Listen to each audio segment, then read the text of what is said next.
நம்ம ஒரு ஃப்ரிட்ஜ் வாங்குறோம்னா அதை 1-2 வருஷத்துல தூக்கி போட்டுற மாட்டோம். அட்லீஸ்ட் ஒரு 10-15 வருஷமாவது அதை நம்ம யூஸ் பண்ணுவோம். இன்ஃபேக்ட் எங்க வீட்ல எல்லாம் ஒரு ஃப்ரிட்ஜ் 20 வருஷத்துக்கு மேல ஓடி இருக்கு. இப்போ ரீசெண்டா தான் அதை மாத்தி புது ஃப்ரிட்ஜ் வாங்கணும். ஸோ நீங்க ஃப்ரிட்ஜ் வாங்க போறீங்கன்னா எது பெஸ்ட்னு நல்லா ரிசர்ச் பண்ணி வாங்க வேண்டியது ரொம்ப ரொம்ப முக்கியம். இப்போ மார்க்கெட்ல இருக்கிறதுல ஒரு பட்ஜெட்டுக்கும் பெஸ்டான ஆப்ஷன்ஸ் பார்த்து 5 ரெஃப்ரிஜரேட்டர்ஸ், அதாவது 5 டபுள் டோர் ரெஃப்ரிஜரேட்டர்ஸ் உங்களுக்காக எடுத்துட்டு வந்திருக்கிறேன். அது என்னன்னு நம்ம பார்க்கறதுக்கு முன்னாடி நான் உங்ககிட்ட இருந்து எதிர்பார்க்கறதெல்லாம் ஒன்னே ஒண்ணுதான். இந்த வீடியோ உங்களுக்கு பிடிச்சிருந்ததுன்னா மறக்காம கீழே இருக்கிற அந்த லைக் பட்டனை தட்டி விட்டுருங்க. நான் பிக் பண்ணி வச்சிருக்கிற ஃப்ரிட்ஜஸை பத்தி பார்க்கறதுக்கு முன்னாடி நீங்க 3 விஷயம் தெரிஞ்சுக்கணும். ஃபர்ஸ்ட் ஒன், உங்க ஃப்ரிட்ஜ்ல ஃப்ரீசர் செக்ஷன் மேலே இருக்கணுமா இல்ல கீழே இருக்கணுமா?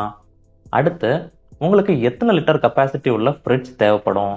கடைசியா, உங்களுக்கு கன்வெர்ட்டிபிள் ஃப்ரிட்ஜ் வேணுமா இல்ல நான் கன்வெர்ட்டிபிள் ஃப்ரிட்ஜே போதுமா? உனக்கு தெரியுமாடா உனக்காச்சும் தெரியுமாடா? எனக்கே தெரியாது. இப்போ மார்க்கெட்ல இருக்கிறதுல ஒவ்வொரு பட்ஜெட்டுக்கும் பெஸ்டான ஆப்ஷன்ஸ் பார்த்து 5 டபுள் டோர் ஃப்ரிட்ஜஸ் பிக் பண்ணி ஒரு ஃபுல் லென்த் வீடியோ பண்ணியிருக்கிறேன். அதை நீங்க பார்க்கணும்னா என் இன்ஸ்டாகிராம் பயோல இருக்கிற லிங்கை கிளிக் பண்ணி பார்த்துக்கலாம்.